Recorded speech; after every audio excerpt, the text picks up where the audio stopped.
Kill é o melhor disco do Cannibal Corpse ou é um disco qualquer da discografia dos reis do death metal da Flórida? Veja o vídeo até o final que vamos ter a resposta enquanto deciframos o Kill do Cannibal Corpse.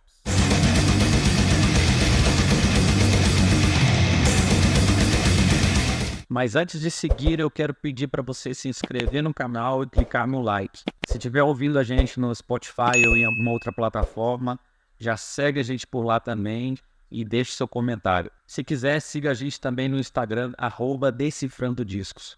Vamos pro disco. Kill é o 10º disco do Cannibal Corpse, um dos grandes expoentes do death metal surgido no final dos anos 90. Eles surgiram em Nova York, mas se destacaram mesmo nos anos 90 na cena death metal da Flórida, Tampa, Flórida.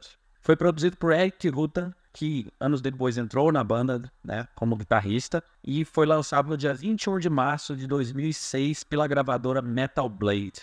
Uma curiosidade é que esse foi o primeiro disco que a banda baixou a afinação para sol sustenido, algo que virou tendência nos anos 2000 e de certa forma perdura até hoje. A capa do disco é bem diferente das capas nojentas que a maioria dos discos do Cannibal Corpse tem. É vermelha e preta, com a logo da banda e o nome do disco bem grande. Já falaram que foi porque eles não conseguiam decidir qual que era a melhor capa. Também falaram que na época eles queriam que as pessoas focassem mais na música, né, do que na arte das capas, e que sempre foram algo de polêmicas, né? De qualquer forma, de um jeito diferente, essa também é uma capa que ficou marcada na discografia da banda. A formação da época é Pat O'Brien e Robert Barrett nas guitarras.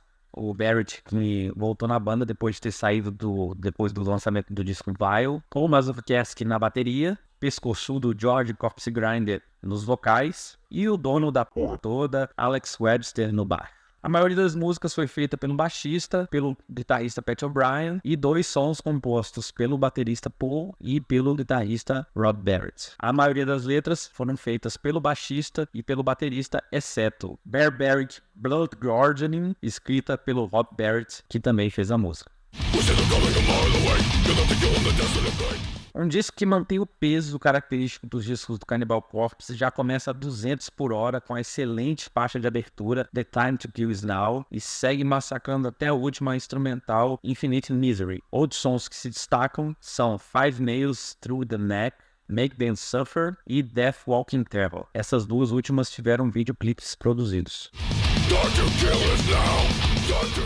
Esse disco é maravilhoso, não é à toa que a revista Decibel Magazine, uma das mais conceituadas nesse som extremo, colocou esse disco no seu Hall of Fame, uma edição especial muito legal, inclusive. Eu sou muito fã da fase do George Corpse Grinder no Cannibal Corpse, inclusive eu vi a banda ao vivo em São Paulo das antigas, e uma das fotos daquele show comigo e com alguns amigos e amigas aqui, apareceu no disco Live Canibalismo do Cannibal Corpse, tem lá, aparece lá, pequenininho a gente lá. Mas é claro, temos que reconhecer que os clássicos da banda, que tornaram o Cannibal Corpse conhecido, são da fase do Chris Barnes no vocal, sendo que boa parte é retirada do sensacional disco Tomb of the Mutilated. Inclusive, a sensacional participação da banda no filme do Ace Ventura é dessa fase também. Então vou confessar que eu fico bem dividido entre esses dois discos, o Kill e o The Tomb of the Mutilated. Se perguntar hoje, eu escolho o Kill, mas se perguntar amanhã, talvez eu mude de ideia. E você, qual o seu disco favorito do Cannibal Corpse? O Kill ou The Tomb of the Mutilated? Ou algum outro disco da discografia da banda? Deixa aí nos comentários, comenta também o que você acha desse espetáculo. Kill, do Cannibal Corpse. Valeu e até a próxima.